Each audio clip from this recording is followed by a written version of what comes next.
Mr. Speaker, when His Excellency the President swore in the last set of ministers, he made a promise to the nation that the following week, he was going to submit 4 more. Mr. Speaker, that was in March. Mr. Speaker, we were also told that Honorable Jachikwesin, as soon as his court case was over, we will hear his name. We haven't heard his name. We heard of the professor from Ketan, Esikado Ketan, Professor Ayesu. We have not heard her name. The founder's daughter. We have not heard the name. We were also told that Professor Moses' brother, the former president brother, we are likely to hear his name. Still no. Mr. Speaker, the Shama MP brought a lot of votes to the NDC. He brought a lot of votes. In fact, Mr. Speaker, not only votes, but we know of his energy levels with all the work he did in this chamber. We've not heard his name. I am concerned, Mr. Speaker.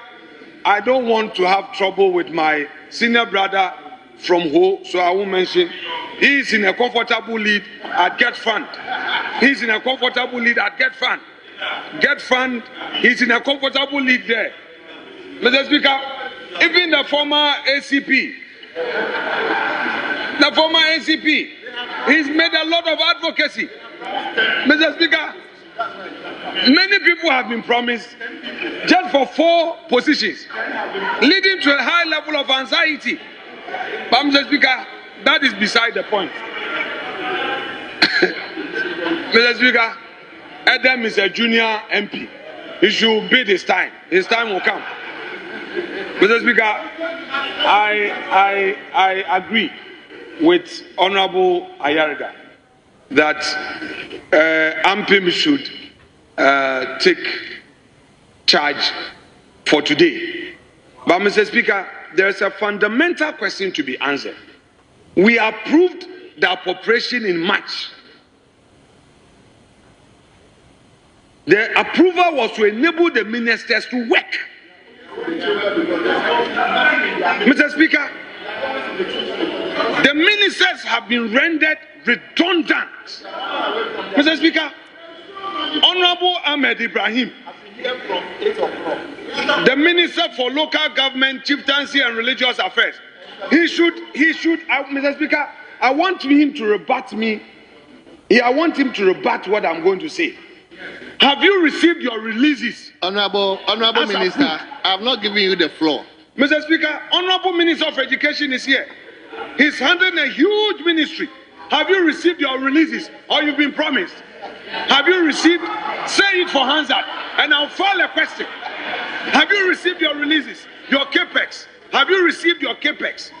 Honorable Minister for Education, Mr. Speaker, the minister responsible for government communication is here. Don't. He should tell us whether he has received his capex. Mr. Speaker, I say on good authority, not a single ministry has received any releases as contained in the appropriation. And we are running a 24-hour reset government. 1 job, 3 shifts. 1 job, 3 shifts. 1 job, 3 shifts. And he didn't find expression in the budget. Thank you, Honorable Leader. Thank you so much. If that is your pleasure, AMPIM can take over. Thank you so much. It should be part of the records of this house. Why 93? Answer to 93 is not ready because the member is here. If the minister is not ready with the answer, he should tell us. Let the question be asked and let him say so for records. This is a house of records.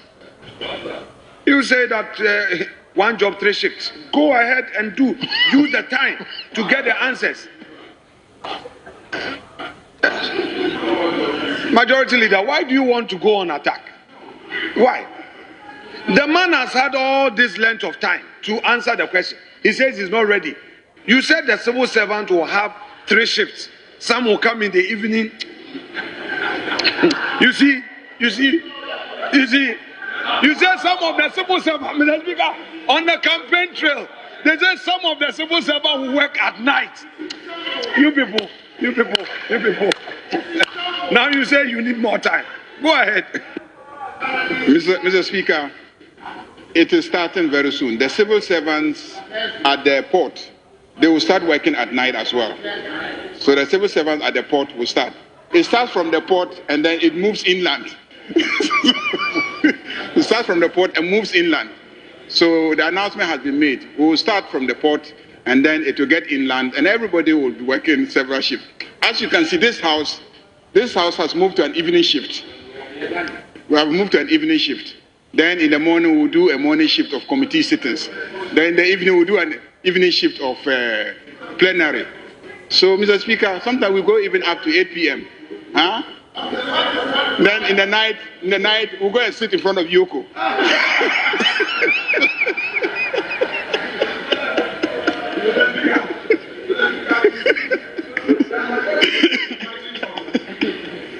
Mr. Speaker, the question is not ready, so let's answer question 143. Granted authority to Honorable Habib. Mr. Speaker, Honorable Asefo, Mr. Speaker, the records have it that he is indisposed. It's a matter of fact. Mr. Speaker, he is authorized Honorable Member Portolo, a deputy whip, to ask the question for and on his behalf. Mr. Speaker, I've not asked any question. I've not asked the question. He has not asked the question. I've not asked. Majority Leader, mischief in Fatao. We are in Fatao. Jai. Mr. Speaker, the Honorable Deputy Minister, in his answer to this question, the question was for him to give us an account of what the states accrued, got the money that the states generated, the revenue from the emission levy. In his answer, he said, according to the report from the implementing agency, GRA, the implementation suffered challenges. Therefore, no revenue was realized.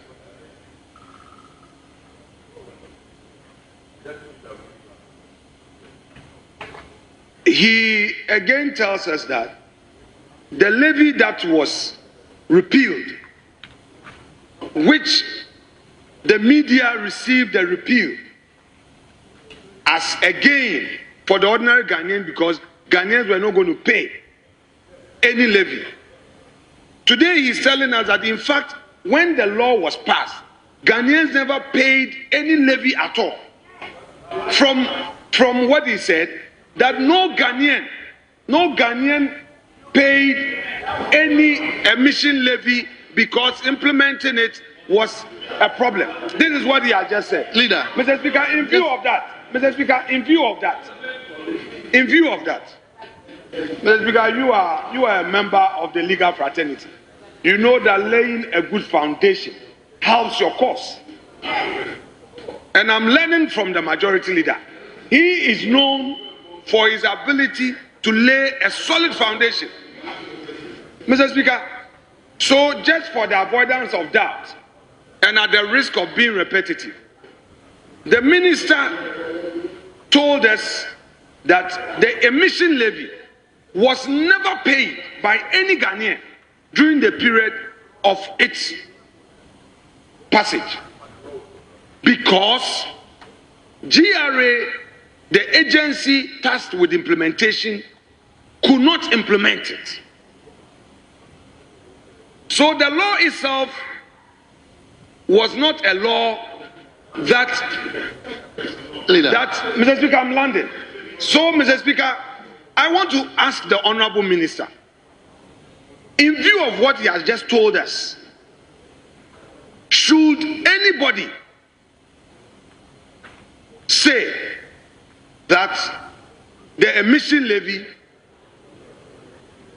costs the ordinary Ghanaian taxpayer some money in his or her pocket, what will be his response?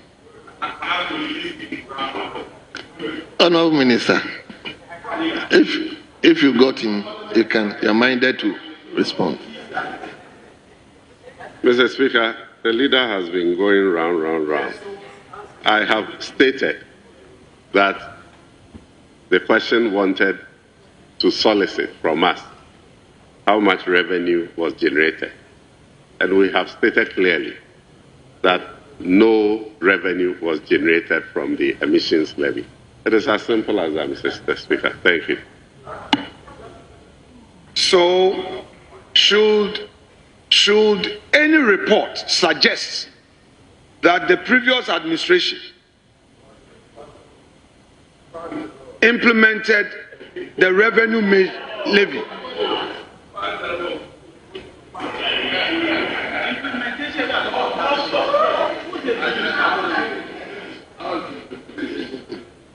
should any report suggest that the previous administration implemented the emission levy and same came at a great cost to the ordinary Ghanaian, you will disagree with that report, won't you? Yes, Honorable Minister. Mr. Speaker, the fact is that the previous administration introduced the emissions levy and the current administration repealed it. Thank you.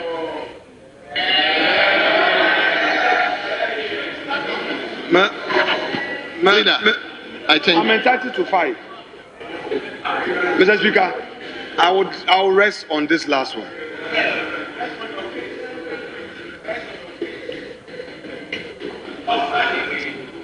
Mr. Speaker,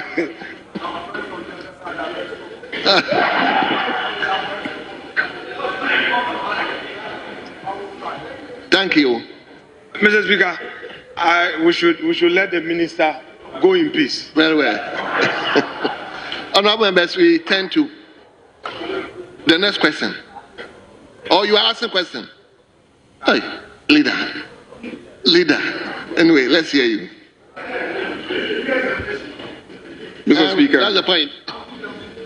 I want to ask the minister if indeed the NPP government under Akufo-Addo, President Akufo-Addo, tried to even levy the emissions of drivers of Okada, the emissions of taxi drivers, the emissions of Uber drivers, so that it will increase the fares of those who bought Okadas and taxis. Did the NPP government, when they went to the Ministry of Finance, did they find out that the NPP government attempted to tax emissions in this country? Have I invited you to respond to the question? Respectfully, that question is overruled. So, honorable members, we turn. Mr. Speaker, today is a great day. Indeed, the local government, religious affairs and chieftaincy minister, mounting the dispatch box, has made some great promises. He's made policy statements. He has addressed the nation and given hope. And it is good. Hansard will bear him out. Mr. Speaker, he tells us that government is going to develop 24-hour economy markets across the country. Now, he may be aware that when Mr. President delivered the State of the Nation address, he promised this People's Representatives Chamber that the 24-hour economy policy will find expression in the budget statement. When the finance minister also appeared before us with a budget statement, he deferred the 24-hour economy policy and said it is still being considered.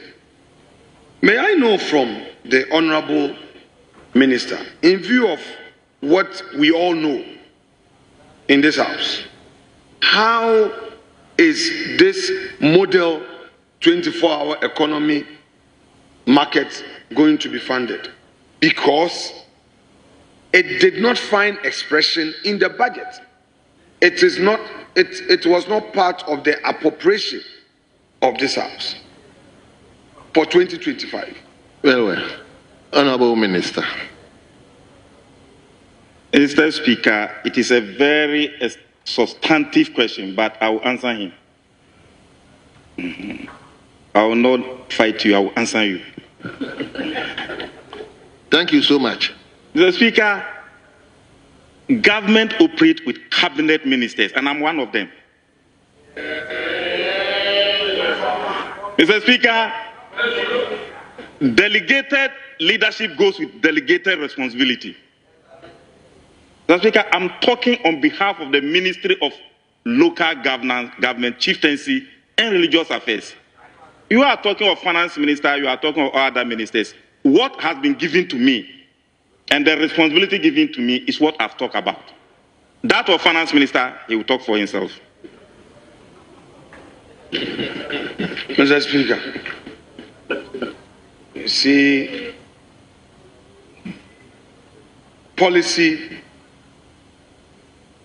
policy does not entertain rhetorics. I see policy statements being made by the minister.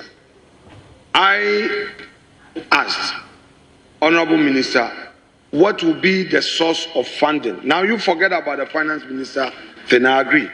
You have talked about this model 24-hour economic market. Can you share with us the source of funding for this? Yes, Honorable Minister. Mr. Speaker, I was very emphatic. Maybe you wrote your question before the answer. Mr. Speaker, I said government is doing proper decentralization. And President Mahama is doing not reconcentration, but proper decentralization. We are giving the monies for the district assemblies to them. And we are charging them every district to use 25% of those monies to develop a city center model market. We will not sit in Accra and do it for you. We are giving you the money, but use the money to build a 24-hour economy market because that is government flagship project. Mr. Speaker, for the first time, 1 billion, that's 987 million Ghana cedis, was released to the district MMDAs. Calculate it. What they used to get in 1 year, they are getting it in the quarter. And we are saying that we are not taking part to do anything or to do centralized procurement for you. But that money, make sure that our flagship program is 24-hour economy market. Use 25. Your party or your government program? Our flagship project. Okay. No, Speaker, we campaign with a manifesto. And Ghanaians are demanding accountability from us. And we must deliver. And we are showing you the source of that funding. 25% of the District Assembly Common Fund, which is about 25 million every year given to the district assemblies, they should use it, 25%, to develop that market for themselves. When I went to a Futu, Winneba. All the chiefs in the Futu, I went to the poetry festival. The demand was that the Omahini said he needed a market. And I promised him. And I'm sending the money to him. And I'm charging you, leader. Use 25% of that money to do it. Thank you, leader. Thank you, Mr. Speaker.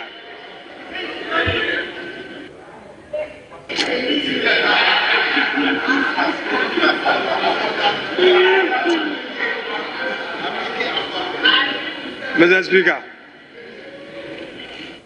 Speaker, this is a House of Records. We are governed by the Constitution, our own enactments, and subsidiary laws. On this occasion, let me use the Constitution to ask the Minister this question. Article 252(2).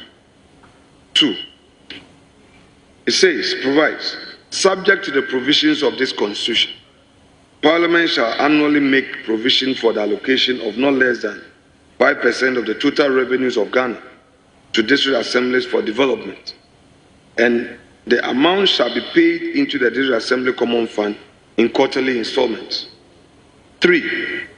The monies accruing to the district assemblies in the common fund shall be distributed among all district assemblies on the basis of a formula approved by Parliament. Emphasis mine, on the basis of a formula approved by Parliament. Mr. Speaker, Parliament has approved the formula. The district assemblies have their own development agenda. If, on the basis of what I've read out, the minister is saying that central government is now directing the district assemblies to take certain decisions outside of their own procurement plans, when indeed there is no such policy document before Parliament, when indeed the government itself is saying that its flagship policy is not ready. Mr. Speaker, I want to know from the minister, in view of the constraints provided for in the Constitution, how does he implement this? So Europe and America was in this Kadiaba Ghana, they send with money transfer no and American for a day amount. Send network ben no use wait me a day ascend it. So send a day a good mobile money wallet and as a bank account so a day many per chrono wait to me a day ascend it. Now I was any just a first transaction no ubena a $20 free. The answer be using a promo code JSXM2 and a desk screen so offer or first transaction ubena a $20 free. Meeting the Atre Bruni. Aha, Yalan Media Ghana.